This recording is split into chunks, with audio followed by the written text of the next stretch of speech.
Jmenuji se Emily. Je mi 22 let.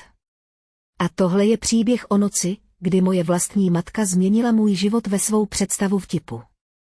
Začalo to výletem, který měl být rodinným sbližováním, místo toho se stal okamžikem, kdy se všechno mezi námi zlomilo. Před několika hodinami jsme překročili státní hranici, když jsme zastavili na osamělé benzínové pumpě u dálnice. Obloha už se pomalu nořila do tmy a já si vzpomínám, že jsem si říkala, že tuhle cestu musím prostě přežít, usmívat se přes komentáře a vrátit se na univerzitu. Máma vypnula motor, otočila se na sedadle a usmála se na mě tím svým falešným, sladkým způsobem, který používala vždycky, když se chystala říct něco hrozného. Uvidíme, jestli se dokáže vrátit. Zasmála se, můj bratr se smál s ní. Všichni se smáli. A pak odjeli, v jednu chvíli jsem si ze zadního sedadla brala batoh. V další chvíli se jejich zadní světla zmenšovala do dálky, zatímco moje nohy zůstávaly přilepené k betonu. Máma si myslela, že je legrační nechat mě uvízlou v jiném státě. Nejdřív jsem ani neslyšela svůj vlastní křik. Pohltil ho hukot projíždějících kamionů a bzučící zářivky nad hlavou. O pár hodin později jejich tváře bledly, když se u dveří objevila policie. To už jsem učinil rozhodnutí, které navždy změnilo naši rodinu. Pokud jste si někdy ve své vlastní rodině připadali jako vtipálci, zůstaňte až do konce, abyste přesně viděli, jak jsem jejich vtip proměnil v nejhorší chybu jejich života, a nezapomeňte si stisknout tlačítko odběr, abyste nepřišli o to, co následovalo. Pár hodin předtím, než jim zaklepali na dveře, to byla jen další jízda autem, kde jsem byl určeným vtipálkem. Byla jsem namačkaná na zadním sedadle máminého SUV, kolena vytažená pod batohem, zatímco ona a můj starší bratr si o mě vyměňovali historky, jako bych byla nějaký trapný highlight reel. Každých pár kilometrů se objevila nová vzpomínka, jak jsem stuhla před celou pochodovou kapelou. Jak jsem upustila dort na sestřenčině maturitním večírku, jak jsem se rozbrečela, protože můj vědecký projekt získal jen 2. místo a zřejmě zničil rodinnou fotku. Vždycky se zhroutí, když jde do tuhého, řekla máma lehce a ruce měla pevně položené na volantu. Hádám, že uvidíme, jestli dokáže přežít jeden večer bez zhroucení, odpověděl můj bratr, oba se zasmáli. Dívala jsem se z okénka, počítala dálniční známky u každé nové státní hranice, kterou jsme míjeli, a předstírala, že můj odraz je někdo odvážnější, než jsem se cítila. Tenhle výlet měl být prostým narozeninovým setkáním na mé staré střední škole, pár hodin, úsměv na lidi, kteří si mě sotva pamatovali, a cesta zpátky.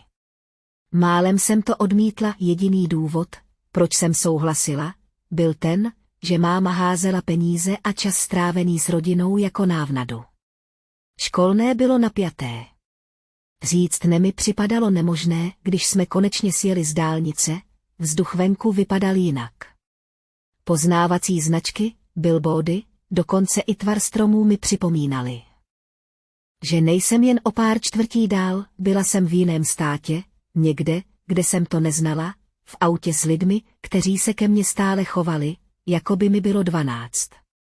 Přestávka na toaletu, oznámila mi máma, když odbočila na benzinovou pumpu. Byla téměř prázdná, jen uvnitř byl osamělý prodavač a na druhé straně parkoviště hučelo několik dálkových kamionů. Zaparkovala u čerpadel a s tím příliš sladkým úsměvem se na sedadle stočila ke mně. Trvá ti to věčnost, řekla.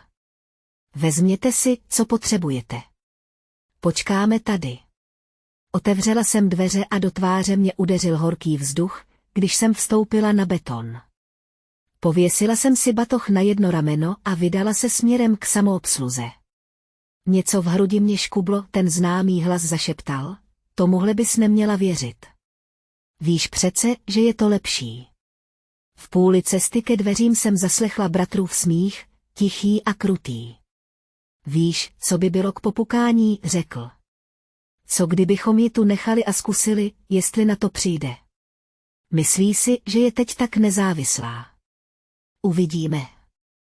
Jestli se dokáže vrátit. Máma odpověděla a zopakovala větu, kterou se později chlubila, jako by to bylo chytré. Zastavila jsem se. Otočila jsem se. Máma se stále usmívala, jednu ruku na řadicí páce. To nemyslíš vážně, řekla jsem. Klid, opáčila. Ber to jako malý test.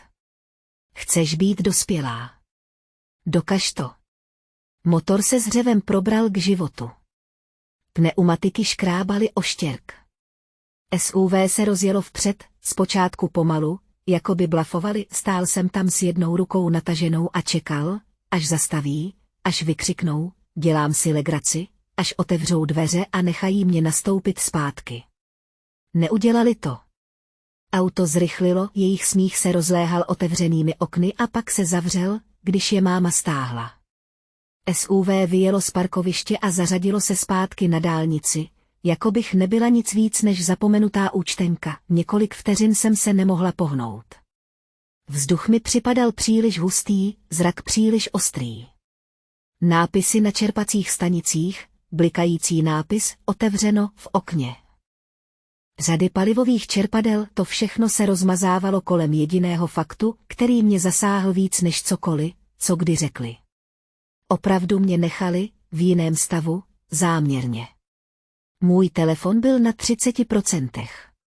Žádná nabíječka. Žádná blízká autobusová zastávka.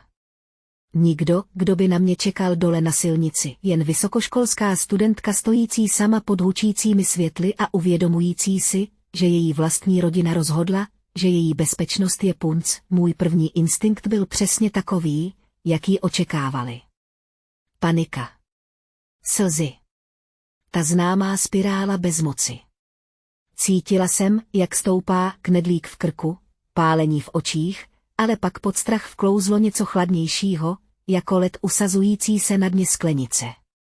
Jestli mě chtěli otestovat, tak se chystali zjistit, co opravdu dokážu, co byste dělali, kdyby lidé, kteří vás měli chránit, zacházeli s vaším životem jako s nějakou společenskou hrou. První, co jsem udělala, bylo, že jsem se přinutila dýchat. Nádech, výdech, nedokázala bych jasně myslet.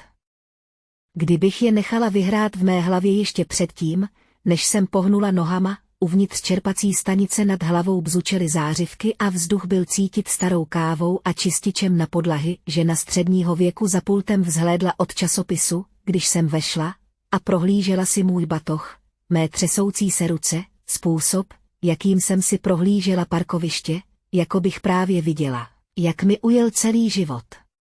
Vypadáte, jako byste měla za sebou náročný den, řekla jemně.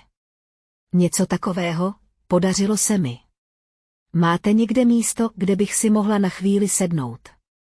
Kývla směrem k malému posezení u chladicích boxů, 2 plastovým židlím a malému stolku. Padl jsem na jednu z nich, prsty omotané kolem telefonu tak pevně, až mě bolely klouby, na zamykací obrazovce na mě svítila mámina poslední zpráva z dřívějška. Nezapomeň se dnes večer usmívat. Z té ironie se mi zkroutil žaludek, mohla jsem jí zavolat. Mohla jsem zavolat bratrovi. Mohla bych je prosit, aby se vrátili. Dokázat každé slovo, které kdy řekli o tom, že je potřebuju. Místo toho jsem otevřela aplikaci s mapou. Do srazu zbývaly ještě hodiny, ve městě na druhé straně státu, domů to bylo ještě dál. Malá modrá tečka, která mě představovala, tvrdošíně blikala uprostřed ničeho, žena od přepážky opustila své stanoviště. Přešla ke mně a utřela si ruce do ručníku. Jmenuji se Karen, řekla. To auto, co se odtud právě vyřítilo, je to, se kterým jste přijela. Její slova mi vyrazila dech. Oči mě pálily, ale udržel jsem její pohled. Mysleli si, že by bylo vtipné mě tu nechat, odpověděla jsem. Když jsem to řekla nahlas, znělo to ještě šíleněji. Jsou moje rodina. Karen stáhla obočí. Vyhodili tě na benzínce v jiném státě a odjeli, řekla pomalu. To není vtip. To je zanedbání péče. Zanedbání. To slovo ji zasáhlo jako facka. Předtím jsem pro svou rodinu používala spoustu slov, kontrolující, zlá, krutá, když se nudili. Tohle jsem ale nikdy nepoužila. Je mi 22, řekla jsem slabě, jako by to bylo lepší. Pořád mi říkají, že musím dokázat, že se o sebe dokážu postarat sama. Dospělí mohou být stále zneužíváni, odpověděla Karen s pevným hlasem. Máš dnes večer kam jít do bezpečí? Přemýšlela jsem, že zavolám kamarádce z Vysoké. Přemýšlela jsem o tom, že budu prosit spolužačku, aby jela o 2 státy dál, aby mě zachránila, protože moje vlastní matka rozhodla, že jsem postradatelná. Při té představě mi po kůži přeběhl stud, kladly by mi otázky, na které bych nebyla připravená odpovědět. Měla jsem jet na sraz, řekla jsem. Jsou tam, nebo tam budou. Nemusíš je honit, řekla Karen. Mohl bys zavolat policii, říct jim, co se přesně stalo, a nechat je, ať pro jednou pronásledují tvou rodinu. Na okamžik jsem se málem rozesmála. Zavolat policii na vlastní mámu. Na mého bratra? Dívka, kterou jsem byla před 6 měsíci, by ten nápad okamžitě zavrhla. My přece neventilujeme špinavé prádlo. Neděláme scény. Neděláme problémy, ale pak jsem si představila, jak se máma tváří. Když točí volantem. To laciné vzrušení v jejich očích. Způsob, jakým se bratrův smích odrazil od skla, jako by sledoval žertovné video místo skutečného života, spoléhali na to, že budu střežit jejich tajemství, že tiše spolknu bolest, že se budu vracet bez ohledu na to, kolikrát mě odstrčí. Co bych na to vůbec řekla? Zeptala jsem se spíš sama sebe než Karen. Řekni jim pravdu, řekla prostě, že tě tu nechali schválně bez možnosti dostat se domů, že se u nich necítíš v bezpečí. Oni se mohou rozhodnout, co budou dělat dál. Něco se ve mně pohnulo. Tady nešlo o udavačství. Šlo o to, aby konečně někdo větší než náš malý spackaný trojúhelník viděl, co se vlastně děje. Je poblíž nějaká stanice? Zeptala jsem se, Karen přikývla. Asi 10 minut po silnici, můj kamarád Jack pracuje ve vedlejším autoservisu. Dá se mu věřit. Můžu ho požádat, aby tě tam odvezl. Stará verze mého já by zaváhala, bála by se, že budu na obtíž, bála by se, že budu dělat rozruch. Tahle verze mě stála na benzínce v jiném státě, protože máma chtěla vědět, jestli se ještě doplazím zpátky. Dobře, řekla jsem a cítila, jak mi tuhne hlas. Zavolej Jackovi. Zatímco vytáčela číslo, otevřela jsem si zprávy a najela na mámin kontakt. Palcem jsem zavadila o tlačítko volání. Místo toho jsem klepla na blokovat volajícího a sledovala, jak mi její číslo sklouzlo z obrazovky, jestli chtěla vědět, jestli se můžu vrátit. Měla brzy zjistit, jak to vypadá, když se rozhodnu, že se nevrátím. Jack přijel ve vybledlém pickupu, který při vypnutí motoru lehce zadrčel. Vystoupil a utřel si ruce do dílenského hadru. Podél zápěstí měl stále rozmazané mastnoty. Karen se s ním setkala na půli cesty přes parkoviště a gestikulovala směrem ke mně, jako bych byla něco křehkého, ale důležitého. Tohle je ta holka, kvůli které jsem volala, řekla. Její rodina ji tu nechala. Jackovi oči se rozšířily jen natolik, aby prozradili jeho šok. Než ho zakryl klidným přikývnutím. Jsi v pořádku? Zeptal se mě, polkla jsem, ramena pokrčená. Ani ne, řekla jsem. Ale budu. Znovu přikývl, jako by to byla odpověď, ve kterou doufal. Do kanceláře šerifa je to 10 minut jízdy. Naskočte si. Dostaneme tě někam, kde budeš v bezpečí, než je tohle parkoviště. Vylezla jsem na sedadlo spolujezdce a svírala batoh jako záchrannou vestu. Jízda mi připadala příliš krátká i příliš dlouhá zároveň. Světla dálnice se míhala kolem a každý kilometr, který jsme ujeli od benzinové pumpy, mi připadal jako další centimetr, který jsem získala zpátky od matky.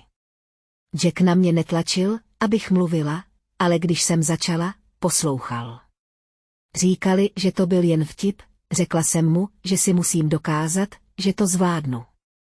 Smáli se, když se odtáhli. Někteří lidé si pletou krutost s humorem, řekl tiše. To je jejich vina, ne tvoje. Není to poprvé, dodala jsem. Je to jen poprvé. Co přitom překročili státní hranici. Než jsme vjeli do malé cihlové budovy se šerifskou hvězdou nad dveřmi, můj příběh se rozsypal v útržcích, dispečerka na recepci se podívala na mé zarudlé oči a třesoucí se ruce a mávla na nás, abychom se vrátili do malé výslechové místnosti. Zástupce, který seděl naproti mě, se představil a pak mi přes stůl přistrčil láhev s vodou.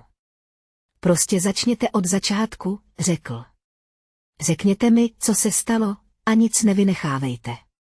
Vyprávěla jsem mu o vtipech, které nikdy nebyly skutečnými vtipy, o tom, jak máma používala moje nejhorší okamžiky jako historky na večírcích, o bratrově neustálé potřebě mě trumfovat a o tom, jak se dnešní den během několika vteřin změnil z napínavého na děsivý. Vyprávěla jsem mu o benzinové pumpě v jiném státě, o tom, jak jsem slyšela, že plánují odjezd, o tom, jak jsem sledovala, jak se SUV vzdaluje, o 30% baterii a absenci jakéhokoliv plánu, který by nezahrnoval prosbu, aby se vrátili.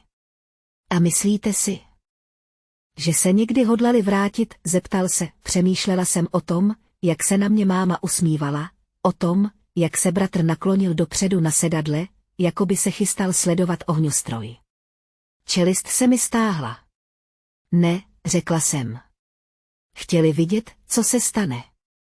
Myslí si, že se nám nikdy nic zlého nestane, protože jim se to nikdy nestane. Zástupce pomalu přikývl a načmáral si poznámky do bloku. Udělala jste správnou věc, když jste sem přijela, řekl, nechala jste dospělého člověka v bezbrané situaci stovky kilometrů od domova bez dopravy a bez možnosti dostat se zpátky jako vážnou věc, zvlášť když jde o rodinu. Karen, která trvala na tom, že bude sedět v rohu místnosti, se ozvala. Neměla ani nabíječku. Kdyby se jí tam venku něco stalo, takové věci bereme vážně, vložil se do hovoru zástupce. Zavoláme na oddělení, které má tu benzinku na starosti, získáme záznam z bezpečnostních kamer a podáme hlášení o incidentu. Kde bydlí tvoje matka, Emily? Dala jsem mu adresu. Bylo to neskutečné. Hláskovat ulici, kde jsem kdysi jela na kole a odřela si kolena. Svědomím, že tentokrát tam cestu budou sledovat hlídková auta místo rodinných minivanů. Spojíme se také s místní policií v blízkosti vašeho bydliště, pokračoval. Provedou sociální kontrolu a promluví si s vaší rodinou. Vzhledem k okolnostem pravděpodobně nejprve zamíří tam, kde se dnes večer nacházejí, a pak případně domů. Puls mi poskočil. Chceš říct, že pojedou na sraz? Do školy? Znovu zkontroloval podrobnosti v mém příběhu a pak přikývl. Pokud jsou tam, kde jsou, tak ano. Je to nejlepší místo, kde se dá rychle navázat kontakt. Momentálně vycházíme z předpokladu, že jsi pohřešovaná, protože pokud je tvé rodině známo, zmizela si z té benzinové pumpy. Musíme jasně říct, že vaše opuštění nebyl jen neškodný žertík. Všichni se usmáli, při slovech pohřešovaná osoba mě podivně zamrazilo. Na okamžik jsem si představila máminu tvář, až se objeví policisté a budou se ptát. Kde jsem? Představila jsem si paniku v jejich očích, jaký z tváří vyprchává barva, jak se můj bratr zakoktává a snaží se z příběhu vykřesat něco méně ošklivého, než je pravda. Vždycky byli rádi středem pozornosti, přemýšlela jsem, jaké to pro ně bude, až se světlo reflektorů konečně obrátí na to, co vlastně udělali. Kde budu dneska spát? Zeptala jsem se tiše. Můžeme vám zajistit bezpečné místo, odpověděl zástupce. Také vám pomůžeme dostat se zpátky do areálu školy nebo někam, kam si vyberete, jakmile se píšeme vaši úplnou výpověď. Prozatím potřebuji, abyste si zapsal vše, co si z dnešního dne pamatujete. Časy, rozhovory, všechno, co si myslíte, že by mohlo být důležité. Vzal jsem si od něj pero. Ruka se mi stále třásla, ale už nestrachem. Bylo to z adrenalinu a něčeho ostřejšího. Odhodlání, když jsem psala, každý detail mi připadal jako cihla ve zdi, kterou jsem konečně stavěla mezi sebou a lidmi, kteří mě léta strhávali. Čas, kdy jsme opouštěli dům, vtipy v autě. Přesná slova, která máma použila, způsob, jakým se můj bratr smál, okamžik, kdy se SUV rozjelo. Tady nejde o pomstu, říkala jsem si pod nosem. Tady jde o pravdu. Ale v hloubi duše jsem věděla, že obojí může být pravda. Než jsem odložila pero, v hlavě se mi zformoval obrys toho, co bude následovat. Nemusela jsem křičet, honit jejich auto ani je prosit, aby se vrátili, musela jsem jen nechat realitu toho, co udělali, doznít v místě, na kterém jim záleželo víc než na mě. Jejich pověst nechat je vysvětlit policii, proč jejich dcera seděla v kanceláři šerifa v jiném státě, zatímco oni tančili na večírku a všem tvrdili, že jsme šťastná rodina. Než jsem dopsala, bolelo mě zápěstí a hodiny na zdi se přehouply přes půlnoc. Zástupce odešel s mým prohlášením vyřídit pár telefonátů a nechal mě v malé místnosti samotnou s mými myšlenkami. Zíral jsem na prázdné místo na konci stránky, kde byl můj podpis, úhledný a konečný.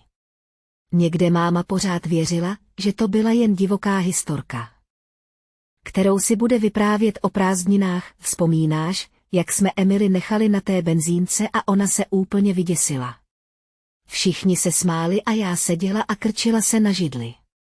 Tentokrát ne, když se zástupce vrátil, nesl s sebou jiný druh energie. Měl sevřenou čelist a v ruce držel výtisk. Našli vaši rodinu, řekl a znovu se posadil naproti mě. Místní policisté právě dorazili na sraz. Potvrdili, že jsou tam tvoje matka a bratr. Byli překvapeni, že vidí policii. Nemohl jsem si pomoct. V koutku úst mi zaškubal malý bezděčný úsměv. Vsadím se, že byli. Podíval se na své poznámky.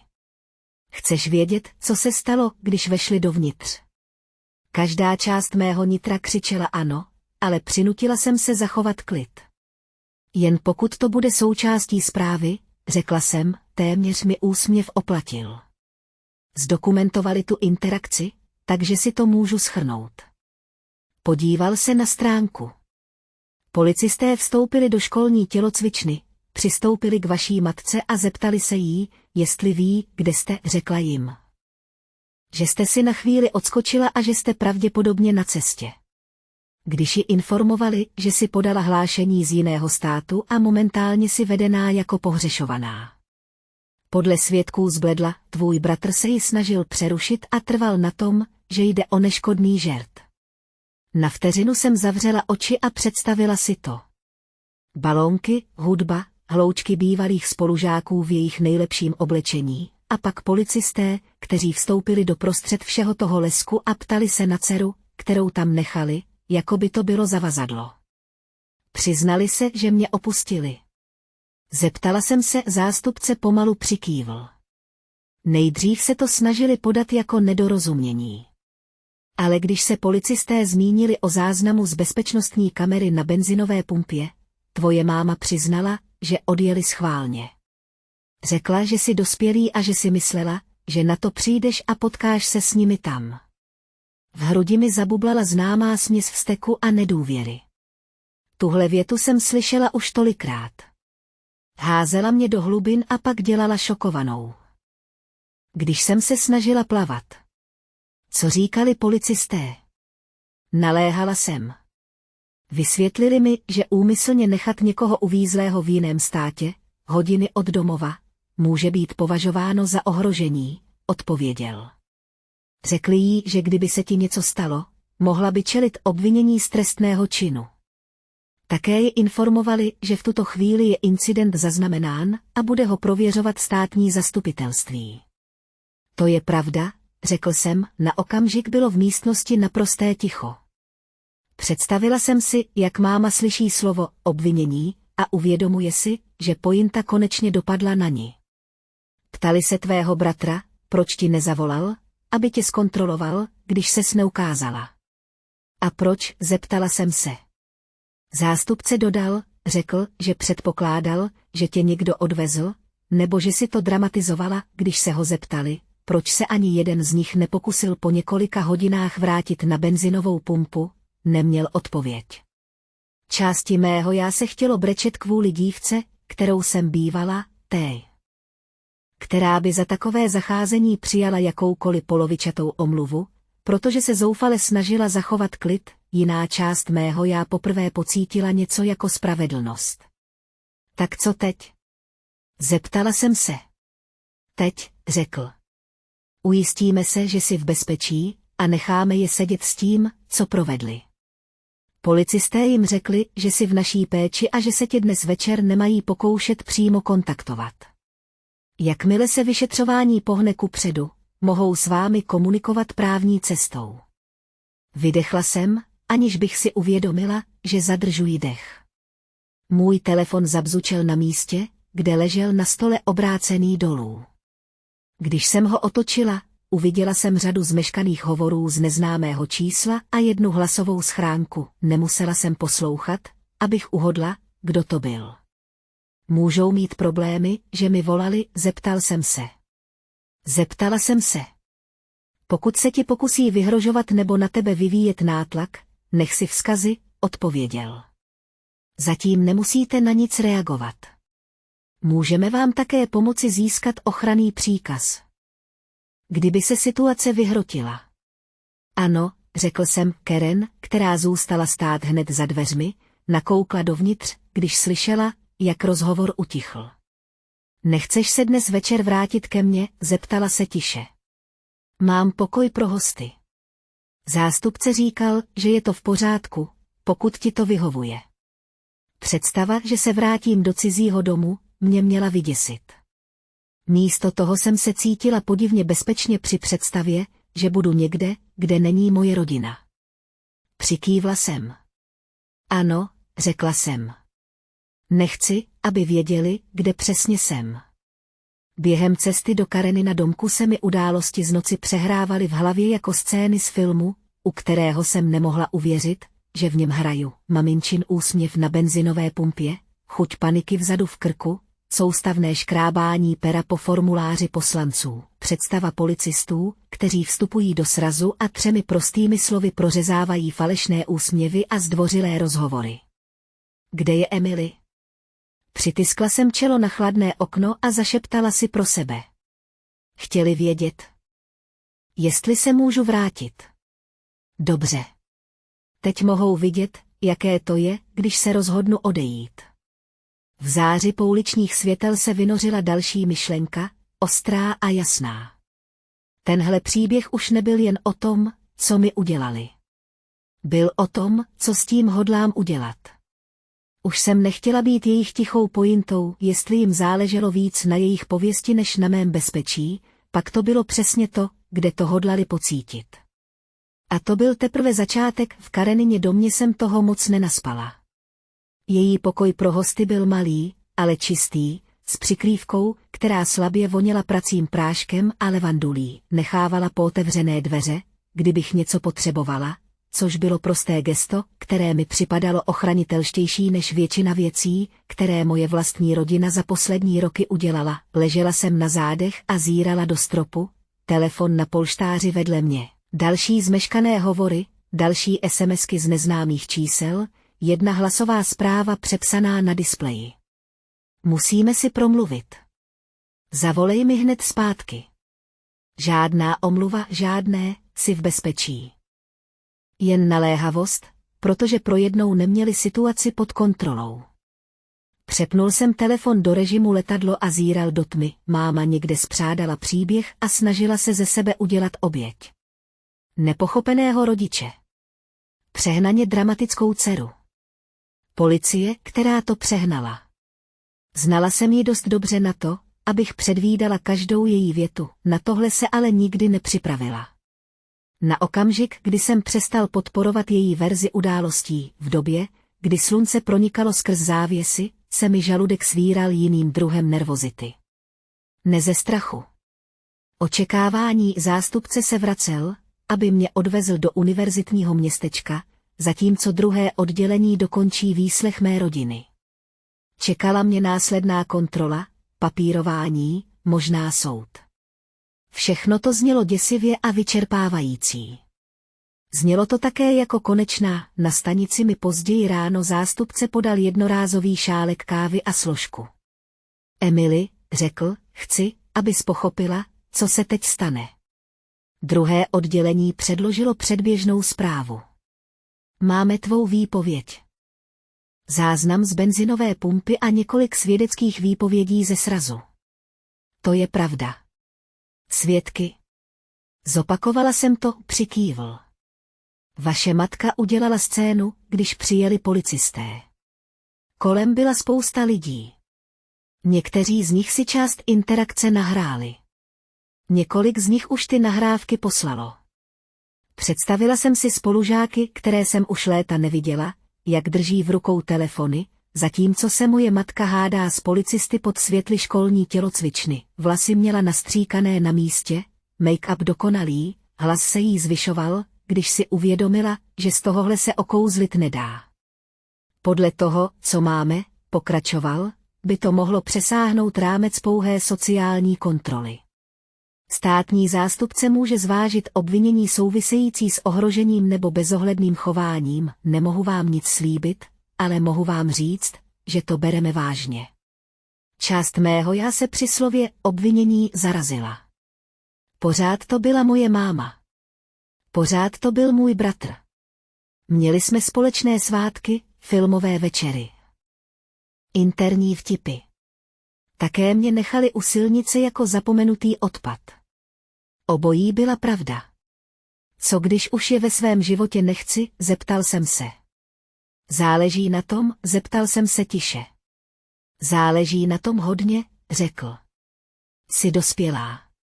Můžeš se rozhodnout, jaká míra kontaktu ti vyhovuje. Můžeme vás spojit se zdroji, pokud se rozhodnete stanovit právní hranice, ochranné příkazy, dohody o zákazu kontaktu, doporučení na poradenství. Ale ať se stane cokoliv, vaše bezpečí je na prvním místě. Poprvé jsem si dovolila představit si budoucnost, která nezahrnovala to, že každý týden uslyším hlas své matky. Už žádná konstruktivní kritika maskovaná za starost, už žádné tahání na akce, kde bych hrála roli trapného, méněcenného dítěte. Už se nebudu smát, i když vtip byl vždycky ve mně. Připadalo mi to jako smutek a úleva skroucená dohromady. Cestou ke kampusu mi znovu zabzučel telefon, když jsem vypnula režim letadla. Tentokrát mi jedno z čísel zanechalo zprávu, ze které se mi sevřela čelist tak silně. Až to zabolelo. Zašla si příliš daleko, Emily. Policie? Vážně? Děláš z nás šílence. Zavolej mi zpátky a naprav to. Žádný podpis. Žádný jsem nepotřeboval. To byl styl mého bratra. Žádná omluva. Jen obviňování. Bez dlouhého přemýšlení jsem otevřel roletku fotoaparátu a ze zadního sedadla křižníku vyfotil parkoviště u nádraží. Nahoře bylo zřetelně vyraženo datum a čas, pakliže se z toho chystali udělat příběh o tom, jak jsem nevděčná. Hodlala jsem se ujistit, že mám připravenou vlastní verzi. Žádný křik. Nedramatický telefonát.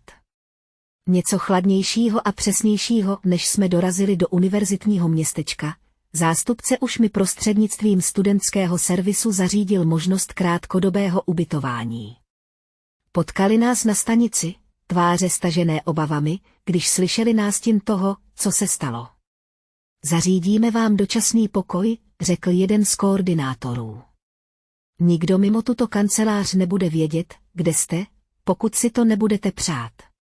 A pokud se vaše rodina objeví v areálu školy, bude informována ochranka. Podepsal jsem papíry, které mi položili před oči. Když jsem ten den už popáté psal své jméno, usadila se ve mně zvláštní myšlenka.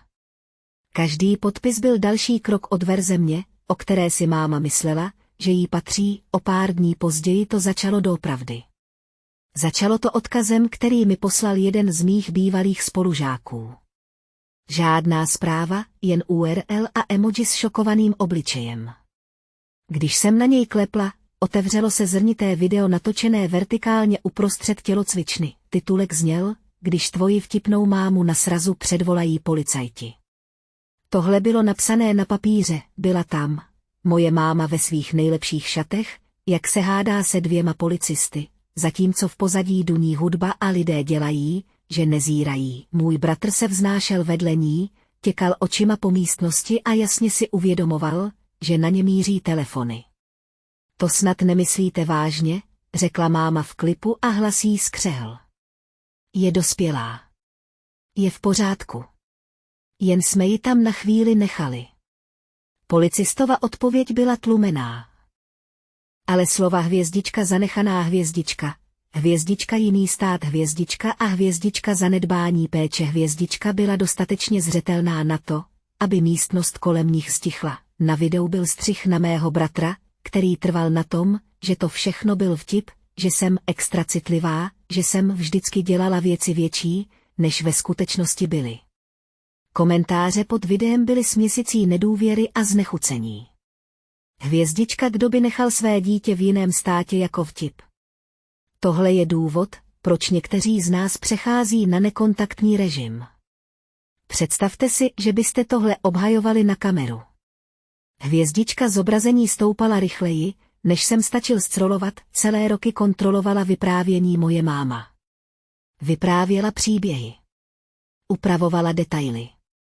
Rozhodovala o tom, které části mého já jsou vtipné a které ubohé. Teď ji cizí lidé sledovali, jak před místností plnou lidí obhajuje opuštění své dcery dvěma policistům, a nesmáli se s ní.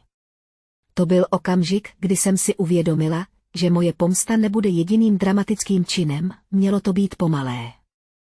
Neúprosné odmítnutí hrát ještě někdy svou starou roli v jejím scénáři, o týden později se ozvala kancelář státního zástupce. Chtěli si domluvit virtuální schůzku, aby probrali případ a prodiskutovali mé možnosti. Srdce mi při vytáčení bušilo, ale pozorně jsem poslouchala, kladla otázky, dělala si poznámky. Vznesení formálního obvinění je vaše volba, řekl advokát. Na základě důkazů můžeme postupovat s vaší spoluprací nebo bez ní, ale vaše výpověď má váhu. Stejně tak vaše preference ohledně trestu, pokud k němu dojde. Zadívala jsem se na svůj odraz v malém okénku videa, světlo z notebooku mi modře omývalo obličej. Tohle už nebyla ta roztřesená dívka stojící na benzínové pumpě, tohle byla verze mě, kterou omylem vytvořili, když se rozhodli vyzkoušet, jestli dokážu přežít bez nich. Chtěla jsem, aby bylo zaznamenáno, řekla jsem pomalu, že to, co udělali, nebyl vtip. Chci, aby z toho vyplynuly nějaké důsledky, ale nechci s nimi strávit zbytek života u soudu. To je pravda. Řekl jsem. Můžeme prozkoumat alternativy, odpověděl advokát. Odklonové programy, povinné poradenství, veřejně prospěšné práce, ale incident zůstane v záznamech tak jako tak. To mi stačilo. Chtěli si hrát. Dostali spis, který nemohli vymazat, z týdnů se staly měsíce. Video ze srazu kolovalo v různých koutech internetu a znovu se objevilo pokaždé, když někdo napsal o toxických rodinách nebo o gaslightingu. Já jsem ho nesdílel. Neměla jsem to zapotřebí, žila jsem jen svůj život. Soustředila jsem se na výuku. Našla jsem si práci na koleji. Začala jsem chodit na terapii a učila se oddělovat svůj vlastní hlas od matčina, zablokovala jsem si jejich čísla, e-maily, nečekané žádosti o přátelství z falešných účtů, ale také jsem začala psát. Nejdřív jen pro sebe, malé deníkové zápisky o tom, co se stalo, o tom, jaké to je být opuštěná a pak nalezená cizími lidmi, kteří se ke mně chovají lépe než moje rodina. Pak jsem jednou v nočním oparu otevřela prázdný dokument a na začátek napsala. Máma si myslela, že by bylo vtipné nechat mě opuštěnou v jiném státě. Uvidíme, jestli se jí to podaří. Napsala jsem příběh od začátku do konce. Každý detail. Každou emoci. Každý okamžik, kdy jsem málem podlehla a zavolala jim zpátky. Nepoužila jsem jejich pravá jména. Nepotřebovala jsem to. Pravda mi stačila, když jsem skončil, dlouho jsem na dokument zíral. Zveřejnit ho znamenalo nechat svět nahlédnout do těch nejošklivějších částí mého života, znamenalo to také vzít zpět každý okamžik, kdy si ze mě na večírcích dělali legraci, kdy se smáli mé bolesti. Nakonec jsem stiskl tlačítko upload a tak začal příběh, který právě slyšíte. V době, kdy můj příběh začal nabírat na síti na síle, byla už právní část všeho v pohybu. Přicházely komentáře od cizích lidí, kteří se v mých slovech poznali, lidé, které někdo nechal na dálnici, opustil na letišti, ponížil před kamarády jako žert. Lidé, kterým někdo řekl, že to přehánějí. Protože se nesmějí spolu s ním, za každé zhlédnutí videa ze srazu se mému příběhu dostalo dalšího čtenáře, který přesně pochopil, proč to není vtipné. Nečekala jsem, že to najde moje máma. Zpočátku ne. Nesnášela internet, pokud jí nelichotil, ale tohle byla věc, o které si lidé šeptali, sdíleli ji ve skupinových chatech, posílali s připojeným, to zní jako ta ženská ze srazu. Poprvé se o tom zmínila v dopise, skutečném fyzickém dopise, který se objevil v mé dočasné poštovní schránce na kampusu, jako by vylezl z minulého života. Zvenku byl úhledný. Moje jméno napsané jejím ladným, cvičeným rukopisem. Než jsem ho otevřela, věděla jsem, že uvnitř nebude nic jednoduchého. Emily, viděla jsem, co si poslala. To byla první slova. Víš, ahoj. Věz, že mi chybíš. Jen obvinění převlečené za prohlášení. Udělala si ze mě zrůdu před celým městem, před celým internetem, lidé mi nadávají do urážek. Neznají celý příběh. Nevědí, kolik jsem toho pro tebe udělal. Kolik jsem toho obětoval. Vzal si jednu chybu a udělal z ní veřejnou popravu. Přečetl jsem si tu větu 3krát a s každým slovem se mi zostřil zrak. Jedna chyba. Jako by to byl jen nepovedený žert na narozeninové oslavě, a neposlední kapka v celoživotní krutosti zabalené do lásky. Dopis zakončila pokroucenou omluvou. Je mi líto, jestli se cítil opuštěný, ale nemusel si mi kvůli tomu ničit život. Jsme rodina. Rodina odpouští. Opatrně jsem dopis složila a vložila ho zpátky do obálky. Šel jsem s ním rovnou do univerzitní poradny a požádal je, aby ho přidali do mé složky. Moje terapeutka si ho přečetla, pomalu vydechla a podívala se na mě. Tohle, řekla a poklepala na stránku, je přesně to, o čem mluvíme, když mluvíme o manipulaci. Ona se neomlouvá za to, co udělala. Omlouvá se za to, jak jste se cítila, a pak vás obvinuje ze svých následků. Neplakala jsem. Tentokrát ne. Došly mi pro ní síly. Neodepisuji, řekla jsem. Jestli si chce s někým promluvit. Ať si promluví se svým právníkem. Ne. Státní zástupce se nakonec dohodl na dohodě. Matka měla povinně navštěvovat poradenství a program rodinné odpovědnosti, odpracovat stanovený počet hodin veřejně prospěšných prací a přijmout formální záznam o incidentu. Můj bratr by se musel zúčastnit stejného programu a předložit písemné prohlášení, v němž by uznal způsobenou škodu. Pokud by se podřídili, závažnější obvinění by se nedostala k soudu. Pokud by tak neučinili, mohlo by být vše znovu otevřeno. Souhlasil jsem s podmínkami, ne kvůli nim, ale kvůli sobě. Nechtěl jsem, aby se to stalo mou prací na plný úvazek. Chtěl jsem to uzavřít, nebýt v soudní síni. Skutečná pomsta nepřišla z papírování, ale z pomalé eroze image, kterou si léta leštili. Jejich přátelé se začali vyptávat, rodiče, kteří se s mámou smáli na grilovačkách, ji přestali zvát. Bratrovi spolupracovníci viděli video a následné články, nenucená krutost, kterou vždycky vydával za pouhý vtip, najednou vypadala mnohem ošklivěji, když všichni věděli, co udělal. To vše jsem se dozvěděl z druhé ruky od lidí, kteří se ozvali s nějakou verzí stejného sdělení. Neuvědomil jsem si, že je to tak zlé. Je mi to líto.